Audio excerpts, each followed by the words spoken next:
Alright guys, this is my first of my owner profile videos, and I'm here with my buddy that has an '06 Mustang GT, so we thought we'd capture a little bit of this and ask him some questions about this. So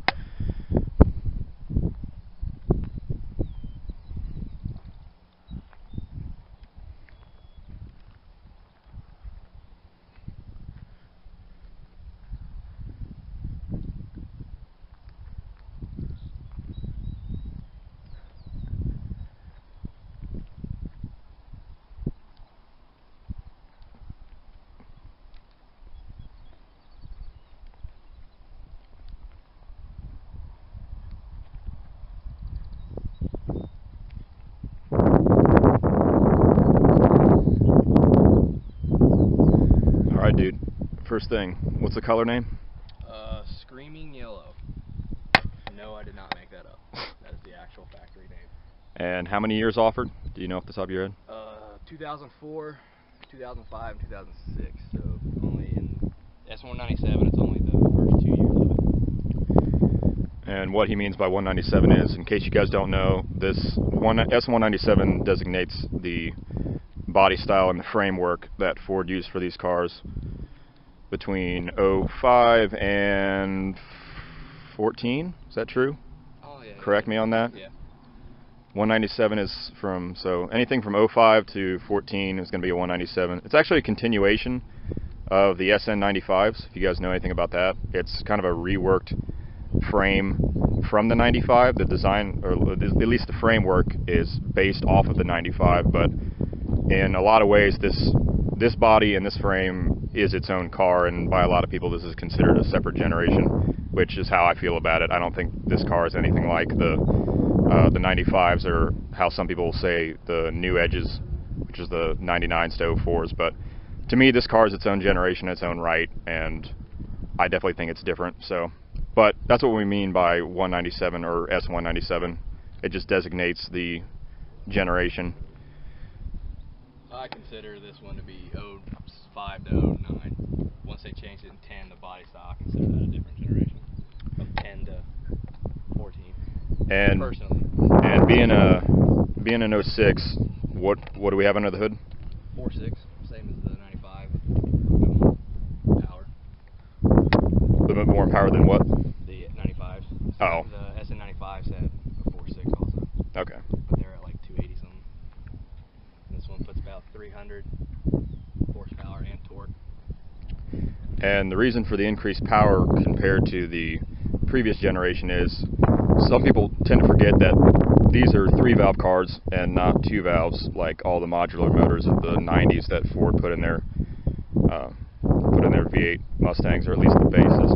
I mean, I know the Cobra's got different treatment, but when it comes to just standard GTs, the 3-valve replaced the 2-valve, which, you know, if you know anything, it's the 3-valve is going to be definitely, you're going to get more power out of that just because of the additional intake that you have in the cylinder compared to just one intake and one exhaust for each cylinder. You'll have 2 intakes and just a single large exhaust. And with that increase or that additional valve in that cylinder, you're going to have a higher rev limit for the engine. And being an overhead cam motor anyway, you're going to get higher revs than an OVH motor, or some people call them cam and block motors, push rod motor. They're all the same. But you know, a lot of GM cars, a lot of Chrysler cars, like my cars, are OHV motors, cam and block motors, push rod motors, whatever you want to call it. But with a car like this, you're going to get an overhead cam, which is kind of unique for an American car. Overhead cams are, to me, I associate overhead cams with a lot of Japanese cars, because they kind of, if I know right, I'm pretty sure that the major Japanese manufacturers kind of started the overhead cam motors and initiated that trend in this country. But yeah, Ford's actually kind of unique when it comes to their V8s, that they actually have either single overhead or dual overhead cams in their motors, which allows for a higher rev line. And there's benefits and there's drawbacks when it comes to overhead cams versus cam and blocks, but that's that's a discussion for a different video, and that's way too lengthy for me to go into right now. But either way, it definitely can get some power out of it, and people definitely mistake this motor as being the same as the SN95 generation, and they think that it's almost either the same block or very, very similar, which it's not. That's not the case at all. So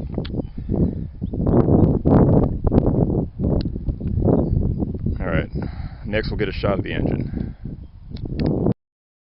So right now we're just running a cold air setup off the base, you know, just everything original to the motor except for the cold air setup in terms of from the block, or from the intake to the end of the block, excluding the exhaust. But we also got a Ford Racing strut bar just for a little added rigidity.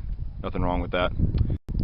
So definitely good motor. Anybody that thinks a 4.6 is a bad motor is crazy. Now you're definitely going to make more power out of a 4-valve, or a DOHC motor, however you want to look at it. But with the increased valves, you're definitely going to make more power out of it. But just as a building block in its standard form, if you break it down, there's nothing wrong with a 4.6, and you can definitely make a lot of power out of it. And everybody gets, you know, a hard-on for the new 5 liters, but there's so much in the aftermarket for these engines that it would be stupid to pass up a good opportunity to pick one of these up, because there's such a good platform. If the 5 liter from Ford is comparable to the 350 from GM, then this would be the 305. The 305 to the 350 for GM is like this motor to their 5 liter. So this is definitely a good backup to the 5 liter. Even though the 5 liter is a great engine in its own right, this is too, and there's a lot to be built on these motors, and there's a lot of possibilities you can go with this. So, and how many miles you got on the clock right now? Right now, about 49,800. I bought it with 11 in 2014. Still low miles, even as a daily driver, which is impressive too, that this thing actually never is, you know, definitely not a trailer queen at all, that it sees daily action. It's still in really good shape, and the mileage are still really low for its age. But these cars usually are beat by everybody because they're cheap and you can get your hands on them. Oh yeah, the good and the bad thing about these cars is everybody and their brother can pretty much buy one. They're definitely going to be cheaper than the same year LS. Any GM car you find an 06, you know, this being an 06, if you try to find any 06 GM car with any LS in it, it's not going to be as cheap as this. It's simply put, the 4.6 of the same year of the LS that you're looking at when you compare prices, this is going to be cheaper, and it's not because this is a worse engine, as in the LS is completely superior to this. It's just by sheer numbers. I mean, everybody knows that they've made a billion Mustangs. I mean, if we're talking like my generation Camaro that I've got right now, if we're talking that compared to the Mustangs, I mean, I think it was something crazy. Like they made about 5 Mustangs for every F body that they made my year, because that's what Ford does right, in that they just outproduce everybody. Alright, so here's a rear idle shot of the 06 Mustang GT with the 3-valve 4.6 and the MagnaFlow catback setup on it. So, like I said, it's still all stock pretty much. The only thing aftermarket is going to be the catback setup. So this is definitely good time to take in what a stock 06 GT sounds like with a catback setup.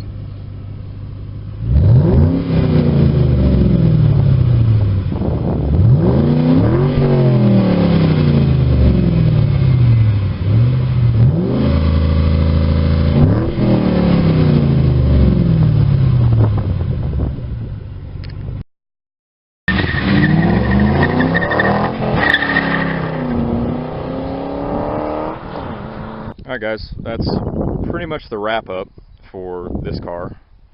And I forgot to include earlier that we've got a Hurst shifter added in there, nice little short throw, mated to the 5-speed. Stock interior, America. Clean, nice little clean stock interior, Hurst shifter in it.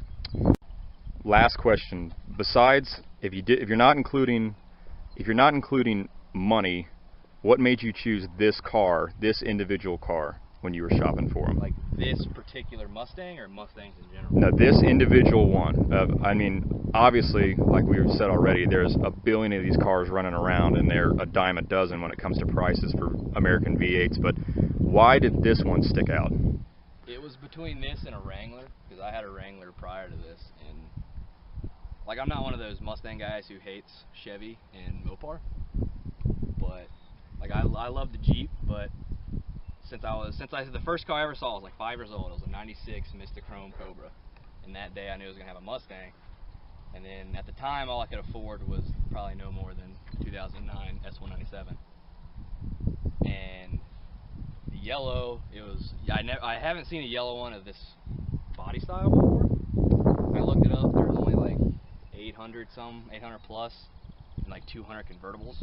So it was decently rare for the body style and year, and I couldn't find a white one that I wanted, so yellow was a close second once I saw it, and it was the end of August, so I got it pretty cheap because it was like the end of the year muscle car sale or something. I don't know, because muscle cars are terrible in the winter or something. I don't know, like that. And this car is part of the registry for the yellow. It is. For the yellow Mustangs. Yellow Mustang registry number 10420. So we got a member here for all you guys that know about the Yellow Mustang Club, and yes, that's actually a thing if you've never heard of it. Every but color's this thing. This is in the registry, so, and it deserves rightfully to be so. So that will pretty much conclude my video here of the 06 Mustang GT for my buddy, and hopefully we'll have some more owner profile reviews for you guys in the future. So